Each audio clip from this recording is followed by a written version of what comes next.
E agora, direto do Fórum Gumercindo Bessa, eu chamo ao vivo a repórter Jéssica Cruz, vai trazer para a gente um apanhado desse dia do júri popular, dos indiciados pelo envolvimento na morte desta baterista. Falamos ontem, viu, Jéssica, bastante sobre esse assunto. Hoje a gente sabe que começou às 7h30.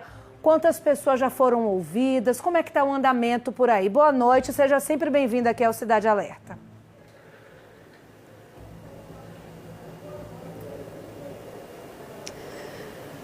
Oi, Mariana, boa noite para você que acompanha aqui o Cidade Alerta na TV Atalaia. Pois é, esse julgamento ele teria que ter começado às 7h30 da manhã, mas por conta de todos os protocolos, a seleção do júri, esse julgamento começou exatamente por volta das 9 horas da manhã. De um lado, do lado esquerdo, a gente tem aqui dentro, que a gente não pode mostrar, a família da Evelyn Leite, a baterista, a vítima, que não está aqui presente, ela morreu. E do lado direito, a gente tem a família dos réus. Quem são esses réus? A gente está falando do Augusto Carvalho e também do Tiago Andrews. Os dois, segundo a acusação e segundo também a polícia, porque tudo o que é dito aqui é com base nesse inquérito construído pela polícia, os dois estariam fazendo esse racha na madrugada do dia 14 de dezembro de 2013 na rodovia José Sarney, que hoje é rodovia Inácio Barbosa. E durante esse suposto racha, essa menina, essa jovem, a Evelyn Leite, ela foi vítima de um homicídio culposo, segundo a polícia. Ela conduzia uma motocicleta, ela saía de um evento e ia para um outro local. É tudo isso que está sendo relatado aqui, com a presença das testemunhas, tanto de defesa como de acusação.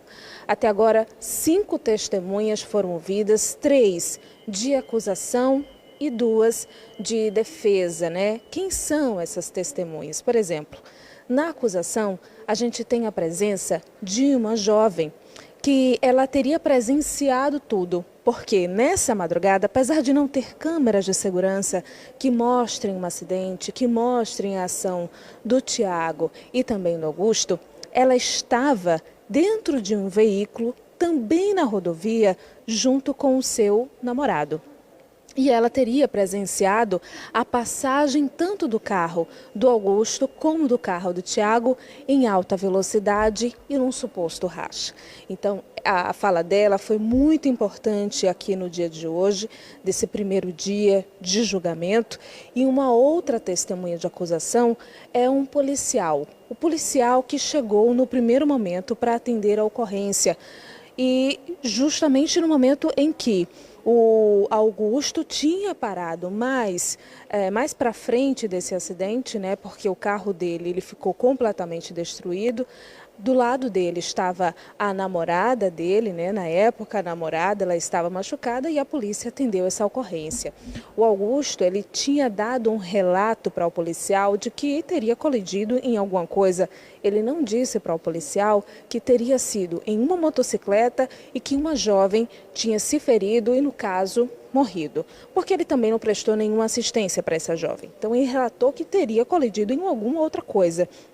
E que estava levando essa jovem que estava ao lado dele, era a namorada dele, para uma unidade de saúde mais próxima porque ela estaria machucada.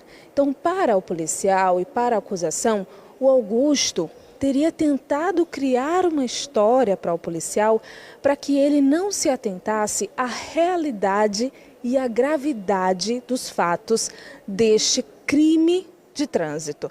Então, tudo isso está sendo muito analisado pela acusação, pela própria defesa também. Inclusive, nesse momento, quem está sendo ouvido aqui é o Augusto. O Tiago, ele foi para uma outra sala para não ouvir o depoimento do Augusto e o Augusto está sendo ouvido. O juiz fez algumas perguntas, mandou ele contar, pediu para que ele contasse tudo o que tinha acontecido antes do acidente. O Augusto e o Tiago estavam em um evento com paredões, uma festa possivelmente clandestina, sem a presença e sem também a fiscalização da polícia. Isso aconteceu em 2013, né? Só ressaltando. Então, tudo isso foi relatado aqui. Segundo o inquérito policial ainda, esses dois jovens, tanto Augusto como Tiago, tinham ingerido bebida alcoólica. Inclusive, no carro do Augusto, tinha a presença de latas de energético que é muito utilizado com uma outra bebida. Algumas testemunhas também relatam que eles teriam utilizado bebida alcoólica nessa festa. Além disso, a alta velocidade, né, que estariam utilizando na via. Só que essa utilização da bebida alcoólica, ela não entra no inquérito e nem no julgamento aqui, porque não tem como provar, apesar das evidências presentes, da presença inclusive das latas de bebidas dentro do veículo, não tinha como a polícia provar de fato que eles tinham ingerido a bebida alcoólica. Então, o que eles se atêm aqui? Ao excesso de velocidade na rodovia e também o suposto racha que estaria sendo praticado pelos dois, o Tiago e o Augusto. A família está muito emocionada, né? Desde o início do dia, revivendo de novo todo esse caso. A memória da Evelyn está sendo muito lembrada aqui. Então é muito difícil eles presenciarem isso. Então a expectativa é de que os jurados eles reconheçam a gravidade, segundo eles, desse crime de trânsito. E é muito bom a gente falar sobre os jurados, porque existiam aqui na seleção mulheres também. E os advogados de defesa, eles fazem a seleção de quem eles querem que estejam presentes aqui no júri. São 6 e todos eles homens. As mulheres foram descartadas. A família também se atentou a isso, porque a mulher geralmente tem mais sensibilidade. A gente está falando de uma jovem, na época com 20 anos, que trabalhava como baterista, trabalhava profissionalmente como baterista, estava trabalhando em um evento e saía da região ali, da orla, e ia em direção ao Mosqueiro. Eles saíam do Mosqueiro em direção à orla, sendo que o Augusto estaria na contramão e estaria fazendo um racha com o Tiago. Mariana, daqui a pouquinho eu posso voltar, inclusive com a presença da Miriam. A Miriam está aqui ouvindo tudo que o Augusto está falando para ela, isso é muito importante. Então daqui a pouquinho a gente pode entrar ao vivo com ela, Miriam, que é mãe da Evelyn, para que ela converse um pouco e traga também esse relato do dia tão doloroso que é o dia de hoje. Amanhã o julgamento também deve continuar. Essa é a expectativa para que outras testemunhas sejam ouvidas e para que os advogados de defesa e a acusação e a assistência da acusação também se pronunciem. Jéssica, vou te contar uma coisa. A gente vai trazer aqui no estúdio um advogado criminalista que tem uma ampla experiência com júri popular para explicar para a gente aqui como é que funciona essa logística da escolha dos jurados, enfim, tudo mais. Mas eu te pergunto agora, Jéssica, você que está por aí, e você já trouxe um pouco dessa informação do que está sendo dito, do que está sendo falado. A Jéssica traz para a gente que são 5 testemunhas que foram ouvidas, 3 de acusação, 2 de defesa. Nessa informação da Jéssica, é extremamente importante. Ela diz que 2 pessoas foram ouvidas, uma mulher que estava com um namorado passando pelo local no carro. A Jéssica traz para a gente também que o policial que foi atender a ocorrência, também já foi ouvido agora, nesse momento. Jéssica, o que os jurados devem decidir não é nem se eles estariam ou não no local. Isso não há dúvida. Então, o que você traz para a gente é que os jurados devem decidir, nesse júri popular, se existiu ou não a intenção de matar. Seria isso, Jéssica? Então, exatamente, porque a polícia, quando